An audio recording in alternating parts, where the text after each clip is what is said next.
Bonjour chers fidèles téléspectateurs et bienvenue dans cette émission spéciale évocation à l'illustre disparu Philippe Mvo, qui n'était autre que le président du Conseil supérieur de la liberté de communication de 2016 à 2025.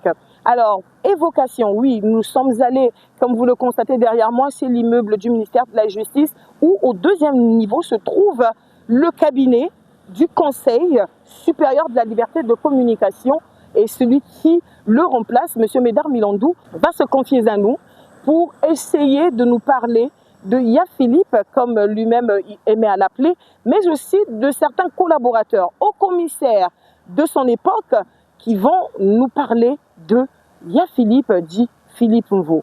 Alors, avant qu'on en arrive là, avant que nous puissions écouter les témoignages, les anecdotes, les souvenirs partagés par ceux qui étaient à ses côtés au quotidien, nous allons découvrir qui était Philippe Mvo. Alors, Philippe Mvo, comme nous le savons, il était de formation enseignant. Il était de formation enseignant, mais après, il faut souligner par là qu'il était également un membre influent du parti politique du travail. Né à Kélé un 14 septembre 1951, Philippe Mvo, comme je l'ai dit au départ, était enseignant de formation. Il a commencé sa carrière comme professeur de français, exerçant notamment à l'Angola Libre et au lycée de la Révolution à Brazzaville. Alors, qu'est-ce que nous pouvons retenir de M. Philippe Mvo? Carrière politique et publique. Avant d'être président du Conseil supérieur de la liberté de communication, il fut un fonctionnaire ministériel, bien sûr, qui a servi dans plusieurs gouvernements de la présidence de l'actuel président Denis Sassou Nguesso. Il fut ministre de l'énergie et de l'hydraulique de 2002 à 2004. Il fut également ministre des postes et télécommunications de 2004 à 2006. Et il fut également ministre de la pêche de 2006 à 2007. Donc ça, ce sont les informations globales sur son parcours professionnel qu'il nous fallait connaître. Alors, nous allons y aller de l'autre côté et suivez ces témoignages très émouvants. On se retrouve tout à l'heure.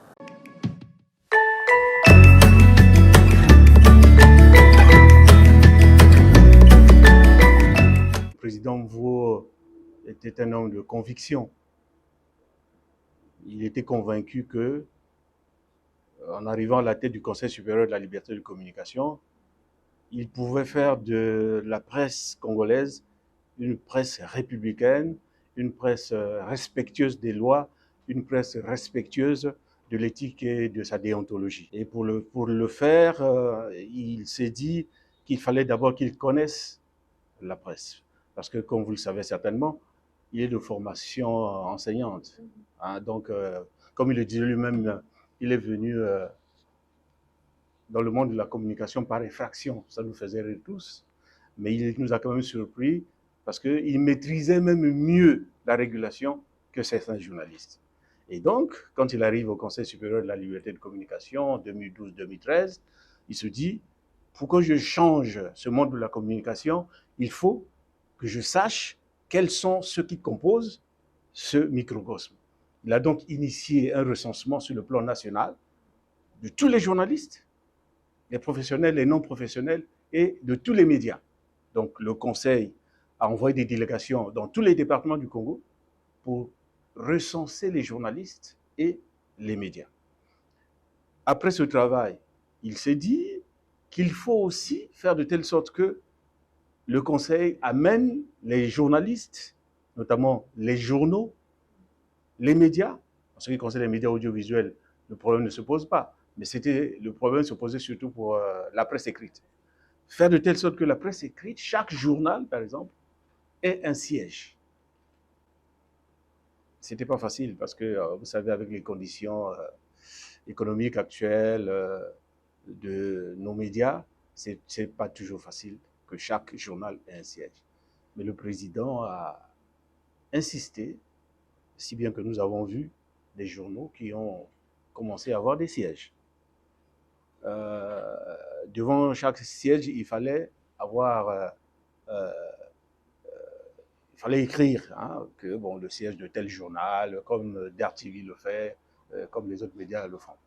Et ça, c'est un pari qu'il a réussi. Mais il ne s'est pas arrêté là. Il ne s'est pas arrêté là parce que la presse, quand il arrive au niveau du Conseil supérieur de la liberté de communication, il y avait suffisamment de francs-tireurs quand même parmi les jeunes journalistes qui arrivaient, des journalistes qui très souvent ne respectaient pas l'éthique ou la déontologie, encore moins les lois qui gouvernent le secteur de la communication. Il s'est dit qu'il fallait assainir. Et à cette époque, vous avez suivi certainement que beaucoup de journaux, beaucoup de médias dans notre pays avaient été sanctionnés pour la simple raison qu'ils ne respectaient pas les règles du métier. Et le président Vaux était convaincu qu'en assainissant ce secteur, cette presse pouvait devenir une presse républicaine. Et ensuite, après avoir essayé d'assainir ce milieu, il s'est dit qu'il fallait s'attaquer également au cadre juridique. Parce que les différentes lois qui gouvernent le secteur, comme je l'ai dit tout à l'heure, c'est des lois qui sont devenues presque obsolètes. Hein. C'est des lois qui sont devenues obsolètes. Et donc, il fallait trouver un moyen pour modifier toutes ces lois. Le moyen qu'il a trouvé, c'était d'organiser les assises de la presse congolaise. Pour préparer ces assises, le président s'est dit qu'il fallait s'inspirer de l'exemple d'autres pays sur le plan continental et pourquoi pas sur le plan européen. Et donc le Conseil a envoyé des délégations en Europe pour s'inspirer de l'expérience européenne, des médias européens, des organisations qui gèrent les journalistes en Europe et tout, en Belgique, en Suisse, en France, rencontrer les partenaires qui font partie également du REFRAM, qui est un réseau francophone des régulateurs de la communication et de l'information. Ce travail fait, les assises se sont tenues en 2018, en novembre, ici à Brazzaville. Et ces assises se sont tenues avec l'aide de l'UNESCO, puisque le président Vaux est allé rencontrer M. Matoko, qui était à cette époque-là directeur général adjoint. Il était directeur général adjoint de l'UNESCO. Et donc, ces assises se sont tenues avec l'aide de l'UNESCO, de beaucoup de partenaires européens, mais également des partenaires africains. Ces assises ont donc permis à la presse congolaise de faire le bilan de l'action qui a été menée pendant longtemps et il y a eu des conclusions qui sont consignées dans un livre qu'on appelle les actes des assises de la presse congolaise. Ces conclusions, je dirais, c'est une révolution. C'est une révolution puisqu'il fallait faire de telle sorte que les différentes lois soient revues, mises à jour, pour qu'elles soient adaptées à l'ère actuelle, notamment l'ère du numérique. Le président était tellement convaincu qu'il pouvait faire bouger les choses, à tel point que le Conseil était parmi les régulateurs africains qui ont pu ou ont su imposer la TNT chez nous. Bon, la TNT, vous savez, le gouvernement avait pris un décret mettant en place un comité national, mais malheureusement, ce comité national n'ayant pas travaillé, n'ayant pas fait aboutir ses travaux, le Conseil était obligé, avec le leadership du président Vaux, de demander à certains opérateurs économiques qui pouvaient créer des entreprises de communication qui pouvaient diffuser en TNT de le faire. Et il a donné une licence, par exemple, à une ancienne société qui était à Pointe-Noire, qui diffusait en TNT. Ça, c'était quand même un point important qu'il a su marquer. Et quand il avait une idée en tête, il voulait absolument que cette idée aboutisse. Pour conclure, je vous dirais que le président, j'ai eu des rapports fraternels, personnels avec lui, mais c'était un monsieur qui avait la capacité de comprendre très vite les choses. Et quand il avait une idée dans la tête, il la faisait aboutir en utilisant les moyens qui étaient à sa disposition, notamment au sein du Conseil supérieur de la liberté de communication. Et quand il est arrivé, j'allais oublier de vous le signaler, il n'a pas fait de chasse aux sorcières. Hein. Il a gardé tous les cadres qui étaient là, il a travaillé avec eux en insistant sur le professionnalisme de chacun. C'est ce qui a fait que bon, le Conseil a pu accompagné le président Vo jusqu'à la fin de ses mandats à la tête du Conseil supérieur de la liberté de communication. Je pense que nous gardons un très bon souvenir de ce monsieur. C'est comme une étoile hein, qui passe, l'étoile passe très vite. C'était une étoile filante. C'est une étoile filante truffée de connaissances pratiquement dans tous les secteurs. Il a fait connaître le Conseil supérieur de la liberté de communication sur le plan international, le plan africain. Je vous ai parlé tout à l'heure du REFRAM. C'est un réseau qui réunit toutes les institutions de régulation de la communication et de l'information sur le plan mondial, donc les pays francophones. Et le Conseil était très coté au niveau de ce REFRAM parce que chaque fois qu'il y avait une réunion, le président du Conseil était toujours invité parce que ses collègues présidents des institutions de régulation sur le plan africain et sur le plan mondial comptaient beaucoup sur lui et sur sa force de caractère pour faire aboutir un certain nombre de décisions. Bon, l'après-midi, bon, j'espère que vous le constatez avec moi aussi, c'est qu'il a réussi quand même à faire changer la presse congolaise. Aujourd'hui, il y a moins de sanctions que le Conseil donne. Il y a moins de sanctions. Mais simplement parce que le président Mvo a su faire ce travail, faire de telle sorte que les médias comprennent, les journalistes comprennent que ce travail ne peut pas être fait si on ne respecte pas, un, les lois qui gouvernent le secteur, et deux, les règles éthiques et déontologiques.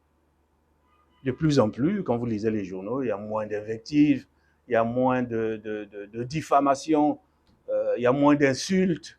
C'est parce que les gens ont compris, grâce à l'action du président Vo, que ça ne servait à rien. Parce que notre presse, comme vous le constatez sur le plan africain, même international, quand vous suivez les revues de presse faites par les radios internationales, très souvent, on ne cite pas la presse du Congo. Mais depuis un moment, de temps en temps, quand même, on cite la presse congolaise qui donne un certain nombre d'informations. Je pense que c'est un travail qui a été fait par le Conseil supérieur de la liberté de communication à l'époque du président Vo.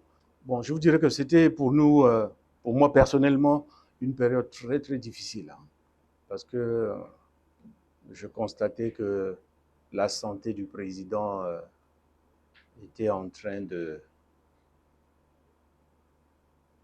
décroître, hein, si vous me permettez l'expression. Hein. Et donc, chaque fois qu'il partait pour ses soins, qu'il revenait, on constatait de plus en plus qu'il n'avait pas encore recouvré sa santé. Et ça nous a vraiment touchés, mais c'est lui plutôt qui nous encourageait, c'est lui qui continuait à entretenir la flamme, c'est lui qui nous demandait toujours de continuer à travailler malgré le fait qu'il soit malade. Et chaque fois qu'il revenait, on se retrouvait toujours chez lui pour discuter de divers sujets, des sujets liés bien sûr à la régulation des médias dans notre pays, l'avenir de la régulation, l'avenir du Conseil, puisque lui, il s'approchait déjà de la fin de son mandat, il le savait, et qu'il devrait de plus en plus s'occuper des problèmes de santé qu'il avait. Bon, maintenant, lorsqu'on apprend son décès, malheureusement, nous avons tous été dévastés hein, au niveau du Conseil. On a été dévastés par ce décès parce que c'était difficile. Le président Philippe Mvo avait la maîtrise de son travail de régulateur des médias. On va même dire un travail ingrat parce qu'au fait, c'est un travail d'arbitrage sur le travail que vous faites, madame, sur le travail des journalistes. Donc, il avait à la fois le conseil, à la fois la mission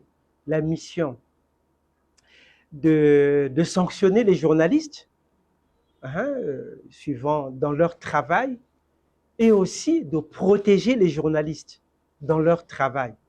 C'est cette double carapace. Je trouve qu'il a bien accompli sa mission parce que il avait vraiment eu la maîtrise des questions de régulation de la presse. Il n'était pas journaliste de profession à la base, c'est un philosophe, un littéraire et un acteur politique. Lui, il était là depuis donc juin 2012. J'ai eu l'honneur de le retrouver, de le rejoindre en décembre 2019. Donc, quand j'ai eu la chance, l'opportunité d'être nommé haut conseiller. Et on a travaillé. Il m'avait nommé président de la commission administrative et juridique chargée de l'éthique et de la déontologie. Bon, lui, il savait, mais non, moi j'étais nouveau, je ne savais pas. C'est après que je le découvre que c'était une commission stratégique. C'est une commission stratégique au niveau du conseil. C'est le tribunal des pairs. C'est cette commission, madame, qui vous convoque quand il vous est reproché un délit de presse. Donc, vous passez devant cette commission qui est constituée par des pairs, donc des journalistes, mais aussi des non-journalistes qui sont membres du conseil. Et c'est cette commission qui vous entend, qui vous juge et qui monte un rapport qui est adressé au bureau du conseil, qui l'examine et qui le soumet au collège des membres, donc les hauts conseillers qui prononcent suivant ce qui vous est reproché et la reconnaissance de vos responsabilités, donc qui prononcent la sanction contre vous, journalistes. Donc, il m'avait confié la direction de cette commission, moi je ne savais pas. Et au fur et à mesure qu'on travaillait, j'étais avec notre collègue Asie Dominique de Marseille, qui est lui resté au conseiller. Donc j'étais avec lui, comme lui il était rapporteur, moi président de la commission, et nous avons travaillé ensemble. Et ce travail m'a beaucoup rapproché du président du conseil, parce qu'évidemment, du travail de cette commission découle, si vous voulez aussi, la manière dont le conseil lui-même exerce son rôle de régulateur des médias. Et donc, ça m'a permis d'être proche du président du conseil.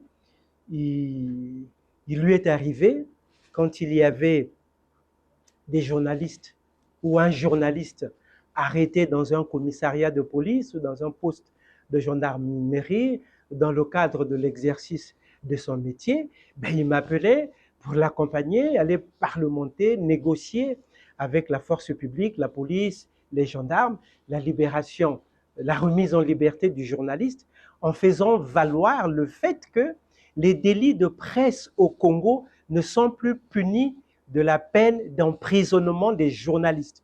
C'est vraiment un sacerdoce que de pouvoir dire ça, parce que de l'autre côté, souvent aussi, les citoyens, les acteurs, le public ne comprend pas comment on n'arrête pas un journaliste susceptible d'avoir commis un délit de diffamation. Pourquoi on ne doit pas l'arrêter? On ne doit pas l'arrêter parce que la loi instituée dans le pays, sous la volonté du président de la République, qui a fait cet honneur à la presse, en s'arrimant évidemment aux normes internationales, de faire que les délits de presse ne soient plus punis de la peine d'emprisonnement des journalistes. Cela ne veut pas dire que les journalistes restent impunis, non. Ils sont punis des peines d'amende, des peines de suspension quand ils commettent les délits de presse. Et donc, chaque fois qu'il y avait ce cas-là, il m'appelait. Alors, on est allé à la CID, hein, à l'époque encore, je crois, c'était DGST, devenu CID. On est allé même auprès du procureur de la République, près du tribunal de grande instance de Brazzaville. On est allé négocier avec lui la remise en liberté des journalistes, arguant du fait que la loi dit que les délits de presse ne sont plus punis de la peine d'emprisonnement. Et donc, ça m'a permis d'être vraiment proche de lui. Alors, le travail, évidemment, le grand événement, on va dire, le grand événement qui a marqué l'histoire de la presse au Congo, c'est quand même les assises de la presse d'octobre 2018. C'est son œuvre. Depuis, disons, après l'entrée du pays dans la démocratie pluraliste, il y avait eu les États généraux de 92, donc desquels avait été issu le premier code de déontologie, ou disons, oui, la première loi, la première déontologie professionnelle. Et lui, il a pensé qu'il fallait moderniser ça, que c'était dépassé, il fallait moderniser, surtout pour prendre en compte la presse en ligne. Voilà. Et donc, il a mis en place le projet de tenir les assises de la presse. Et comme madame, vous le savez, ces assises constituent aujourd'hui un véritable repère dans la vie de la presse au Congo. Aujourd'hui, on va dire, la politique de développement de la presse passe par les conclusions de ces assises. En tout cas, si le gouvernement, et j'espère que c'est sa volonté, veut développer la presse au Congo suivant les normes démocratiques, eh ben, c'est d'aller regarder les conclusions de ces assises. Donc vraiment, c'est un grand souvenir. Du point de vue des anecdotes, c'était à la préparation. Moi, étant directeur de publication de la Semaine africaine, donc on avait créé une association, c'est l'association des éditeurs de presse du Congo qui existe, avec des collègues comme Clotaire Yimbou et les autres directeurs de publication. Et donc, le président Mvo avait associé des associations professionnelles à la préparation de ces assises. Donc, on a travaillé, vraiment, on a travaillé ici au Conseil, on a travaillé pour préparer ces assises. On n'avait pas de per diem. Il nous remerciait comme il savait le faire à travers ces mots, j'allais dire un peu séducteurs. Mais enfin, il savait nous parler, il savait parler aux journalistes. Et nous étions engagés à préparer ces assises. La documentation était prête, tout était prêt. Et il lui fallait, le pauvre, avoir le budget. Alors, il a fallu ferrailler, évidemment, avec le gouvernement pour pouvoir trouver de quoi financer la tenue de ces assises. Je peux vous dire, madame, jusqu'à la veille, on était dans l'incertitude, au point que j'avais jeté l'éponge.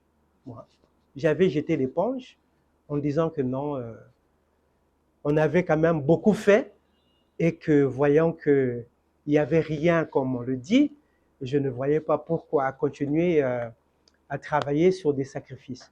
Et donc, malgré le fait que j'étais parmi les journalistes qui avaient eu l'honneur de travailler à la préparation des assises, mais j'y ai pas participé. J'étais parmi les grands absents. Et je peux vous dire, quand je suis arrivé au Conseil, le président Mvo ne manquait pas une occasion pour me faire savoir que j'avais tort de n'avoir pas participé à ces assises. Malgré le fait que j'appréciais les résultats, de toute façon, le travail préparatoire était là. Les résultats sont formidables. Il y a les actes de ces assises, donc chacun peut consulter. Il y a vraiment une bonne réflexion dans tous les domaines qui concernent la presse, mais j'y avais pas participé. Et lui avait beau jeu de chaque fois me remonter les bretelles de n'avoir.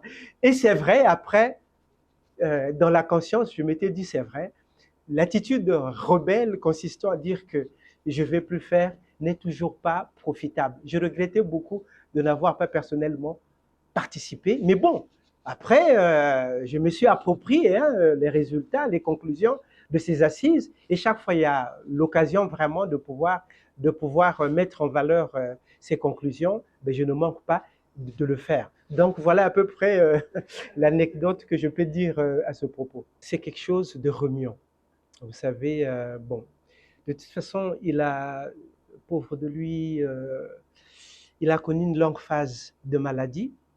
Donc nous étions autour de lui. Quand il part en France, nous étions là. Ça a été grâce à l'action du président de la République, parce qu'à un moment donné, il était un peu désespéré. Mais grâce à l'action du président de la République, le président Mvo a eu l'opportunité d'aller se faire soigner en France. Et je peux vous dire que dans l'état où il était, on avait un peu quand même des doutes. Est-ce qu'il allait continuer vraiment à rester avec nous?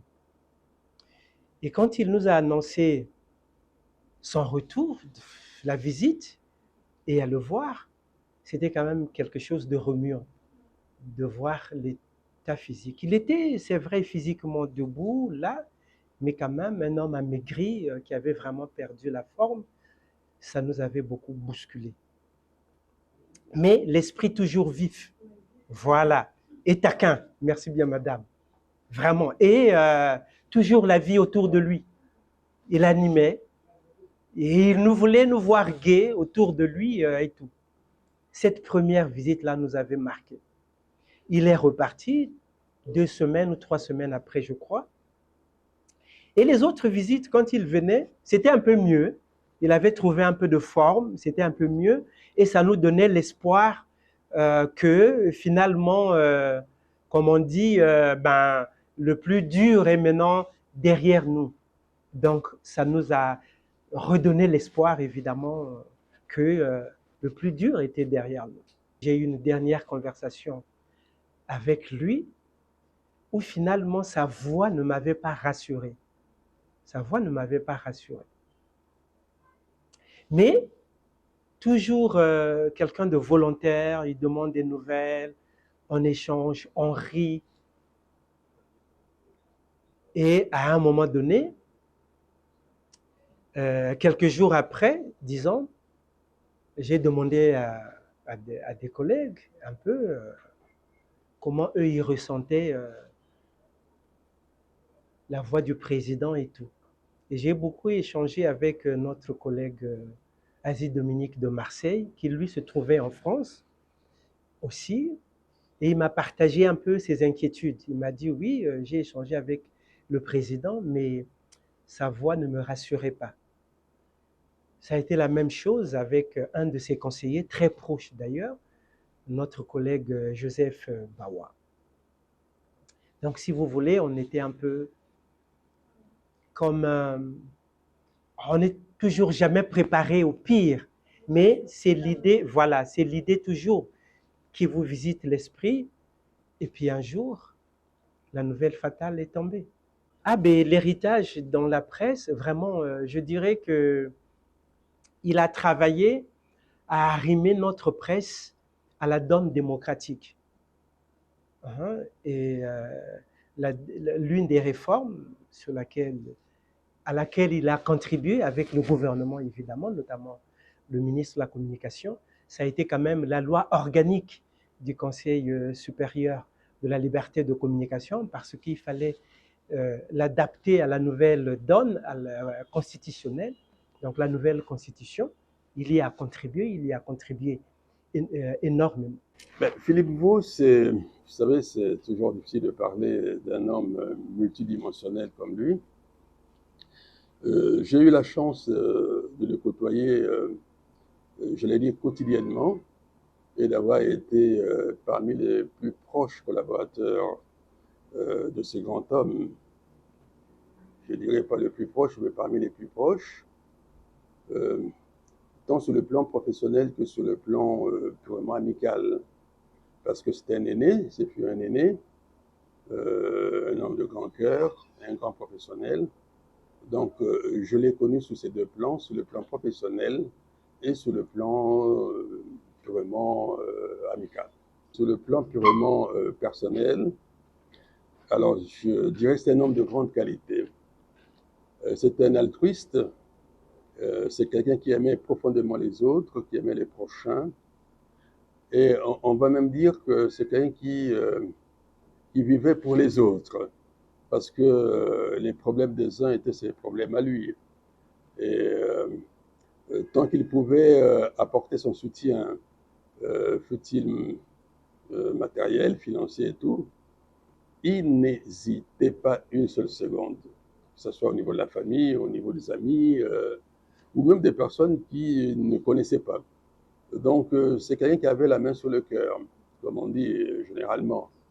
Et je l'ai vécu puisque je peux dire que au jour le jour, nous étions ensemble et je vivais cet altruisme-là qui dégageait vis-à-vis de tout le monde qui l'entourait. Et puis, au-delà de cela, c'est un humaniste également. Un homme qui avait toujours le souci de la construction d'un environnement amical. Il respectait beaucoup ses amis et me disait toujours quand un ami entre dans mon cœur ou dans mon environnement, et quelle que soit la manière dont on se sépare, il reste pour moi un ami et, et je le garde toujours au fond du cœur. Donc, tous les amis qu'il a connus dans sa vie, quel que soit comment ça se passait sur le plan amical par la suite, mais c'était toujours ses amis et il les gardait. Et ce qui m'avait frappé aussi et ce que j'ai appris auprès de lui, c'est que vous le verrez jamais seul. Vous le verrez jamais seul, vous le verrez jamais esselé, quel que soit ce qu'il fait, que ce soit aller au restaurant, que ce soit, je sais pas, aller prendre un verre, ou simplement se promener dans la ville, il était toujours entouré d'un ami, toujours de quelqu'un.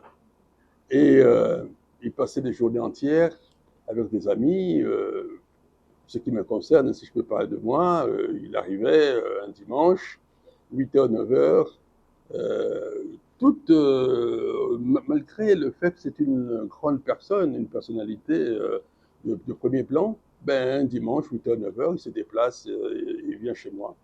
Et nous passons la journée, toute la journée ensemble. Donc il était d'une simplicité extraordinaire. C'est vraiment une école en ce sens. C'était, comme vous le savez, il a eu beaucoup de responsabilités dans sa vie, plusieurs fois ministre, il a travaillé longtemps comme le chef de l'État, il a eu les fonctions de régulateur de la communication, mais tout cela n'emportait pas sur son comportement initial. C'était à la limite secondaire pour lui. C'est quelqu'un qui se diluait dans la masse, devant les plus petits, les plus jeunes, comme les gens de sa génération, il était tout à fait à l'aise. Il était à l'aise. On rendait visite aux plus jeunes, on rendait visite à tout le monde, il rigolait avec tout le monde, il invitait tout le monde chez lui. Et en parlant de chez lui c'est un carrefour, on va dire un carrefour humain là-bas. Vous retrouvez tous les jours, alors je dis bien tous les jours, tout le monde. C'était un matin, vers 5h du matin, 6h du matin, que j'ai eu la nouvelle, avec beaucoup de consternation, et c'est très difficile. Parce que simplement, j'étais celui, peut-être même le seul, enfin, tout au moins, me disait-il, j'étais parmi tous ses collaborateurs le dernier à l'avoir vu. Je l'ai vu au mois de janvier à Paris chez lui, enfin en France à Orléans chez lui. Au mois de janvier 2026, il m'a fait l'honneur de partager sa table chez lui. Nous sommes à peu près autour du 10 janvier 2026. Et un mois après, on m'apprend qu'il n'est plus. Bon, on avait tout espoir que tout devrait revenir, rentrer dans l'ordre. Il allait se remettre de sa maladie, parce qu'il planifiait, il envisageait déjà revenir au pays pendant le courant mois de février. Revenir au pays, il l'avait dit, je repars au pays au mois de février et tout, donc rassurez-vous qu'on se reverra à Brazzaville. Bon. Un mois après, j'apprends malheureusement qu'il nous a quittés. C'était très difficile à supporter. C'est beaucoup de stoïcisme pour arriver à supporter cela pour quelqu'un de grande stature, un grand commis de l'État, qu'il était un homme de grande valeur, un homme d'État, oui, qui vous a beaucoup appris, et avec qui vous avez passé l'essentiel de ces derniers moments. Donc, c'est avec beaucoup de peine. Et c'est difficile à supporter, mais enfin, après, on se dit, la vie est ainsi faite et elle continue.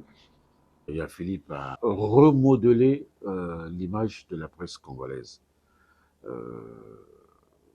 en organisant, je crois en 2018, si je ne me trompe pas, les assises de la presse congolaise. Je crois qu'il a réussi à donner à la presse congolaise une autre veste. Il a réussi à donner à la presse congolaise de ces assises, malheureusement, qui n'ont jamais été mises en exergue. Euh, mais nous allons continuer sur cet élan, parce que ça a été une grande période, ça a été un grand moment pour la presse congolaise de se faire une introspection. La presse congolaise, audiovisuelle, comme presse écrite, paix à son âme et à Philippe, mais je pense que ce qu'il avait fait, c'était une grande action en faveur de la presse. Bon, d'abord, c'était ma première fois de faire une passation de service. Bon, j'ai trouvé ça formidable. J'ai assisté à des passations de service, mais c'est là, j'étais concerné.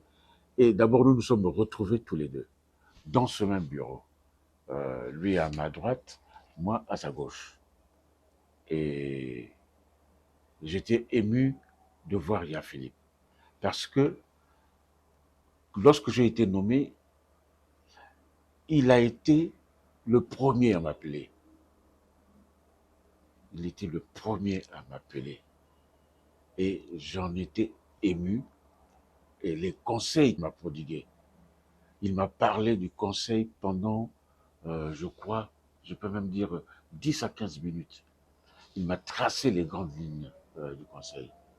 Et j'étais vraiment tout oui, toute oreille pour Yaya Philippe, pour ce qu'il me disait. Et j'en étais fier. Et quand nous nous sommes retrouvés le 13 août, le soir, après la prestation de serment, directement sont venus ici, j'ai trouvé Yaya Philippe. Il m'a pris dans ses bras. Il m'a dit, petit frère, tu ne sais pas imaginer, tu ne peux pas imaginer la joie qui m'anime en ce moment-ci et qui m'a animé depuis ta nomination, suite à tout ce que je pensais, et je crois que quelque part, ça a été exaucé. Mais ça n'a pas été exaucé vis-à-vis de toi, par rapport à toi.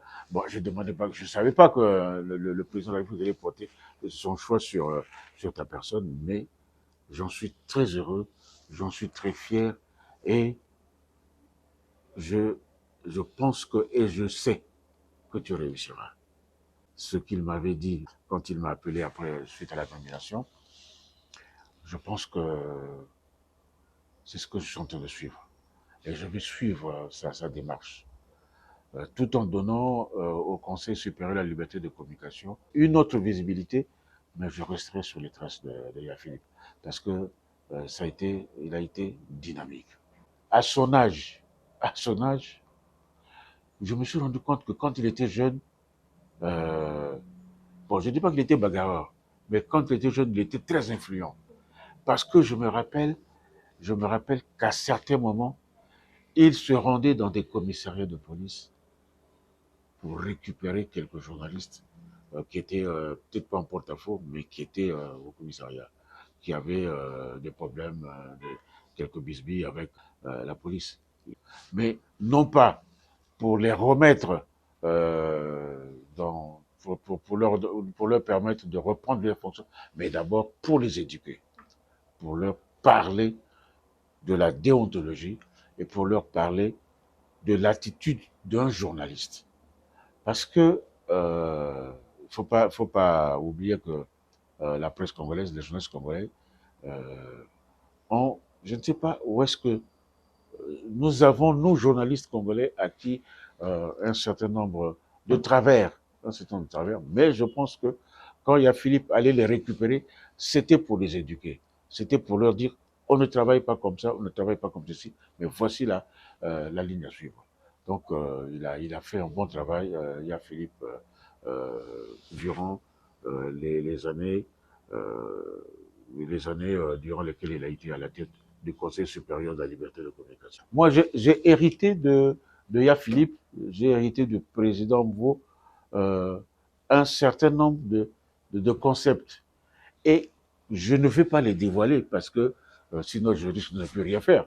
Je ne vais pas les dévoiler. C'est dans ma manière d'agir maintenant, c'est dans ma politique, c'est dans ma vision en ce qui concerne, peut-être pas le remodèlement, mais en ce qui concerne l'avenir de la presse congolaise, l'avenir des médias congolais. Et Philippe m'a donné, il m'a donné un modus vivendi, il m'a donné un modus operandi, et c'est ce modus operandi que je vais suivre par rapport à ce que Philippe m'a dit.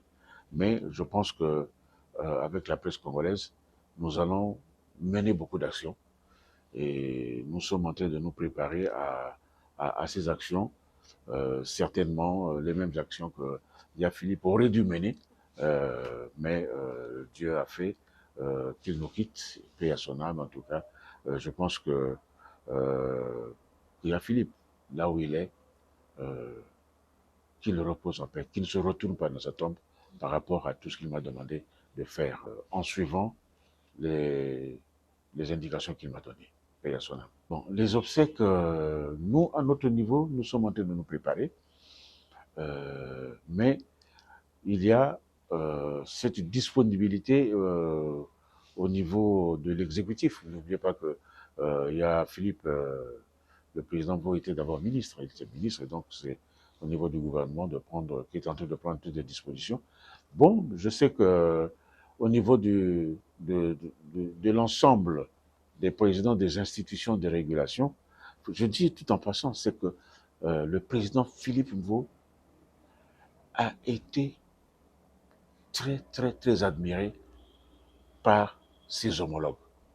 Ces homologues que j'ai rencontrés pour la première fois, c'était au mois de septembre, entre fin septembre et début octobre 2025, que j'ai croisé à N'Djamena. C'est là où j'ai pris mon baptême en tant que président du Conseil supérieur à la liberté de communication. Mais ces homologues, nos homologues que j'ai rencontrés là, parlaient de Philippe comme si c'était un... comment puis-je qualifier ça? Mais Philippe, c'était quelqu'un de très aimé, de très écouté pendant les colloques, pendant les rencontres. Et c'est quelqu'un qui a honoré notre pays, qui a honoré le Conseil supérieur à la liberté de communication à l'étranger. Et je pense que je serai toujours sur son sillage. Je serai toujours sur son sillage. Et donc, certainement, parce qu'ils m'ont déjà écrit, le président de RIARC, M. René Bourgoin, qui est à la tête de la haute autorité des médias au niveau de la Côte d'Ivoire, qui m'a écrit. Donc, nous attendons qu'au niveau de la direction nationale du protocole, que nous ayons la date précise pour que nous puissions demander à nos amis, au président de RIARC, de voir dans quelle mesure ils peuvent venir. Mais ils ont tenu à ce qu'ils viennent rendre un hommage au président Philippe Mvo.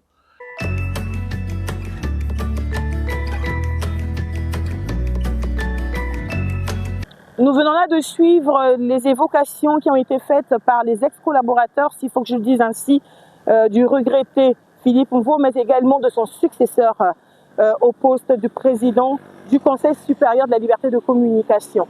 Tous, en un seul mot, ont décrit M. Philippe Mvo comme un monsieur aimant, gentil, qui n'hésitait pas à donner des conseils, un monsieur taquin, un monsieur travailleur. Alors, avec toutes ces qualités, il a pu en 13 ans mener un combat au sein de ce métier qui est le nôtre afin de le réguler, mais également d'apporter des changements. À cela, nous espérons que son successeur, M. Médard Milandou, pourra suivre, comme il a promis dans cette évocation, qu'il pourra suivre ou encore faire mieux que M. Philippe Mvo pour permettre aux journalistes que nous sommes de mener à bien notre mission, mais encore notre travail ici en République du Congo. C'était Paul Ekibat, en pensée avec toutes les personnes qui aimaient et affectionnaient M. Philippe Mvo. À quelques jours de cette émission, il sera porté sous terre dans son village natal à Kélé et nous accompagnons de cœur, nous accompagnons en souvenir, nous accompagnons l'être qu'il a été, que je retiens également, un homme ouvert, gentil et un homme prêt à conseiller lorsqu'il le fallait. Nous disons adieu à M. Philippe Mvo. Nous disons courage à toute sa famille biologique et professionnelle, à ses amis, mais aussi à toute la presse qui aujourd'hui perd un vaillant, un travailleur et un homme qui savait être à nos côtés. À très bientôt.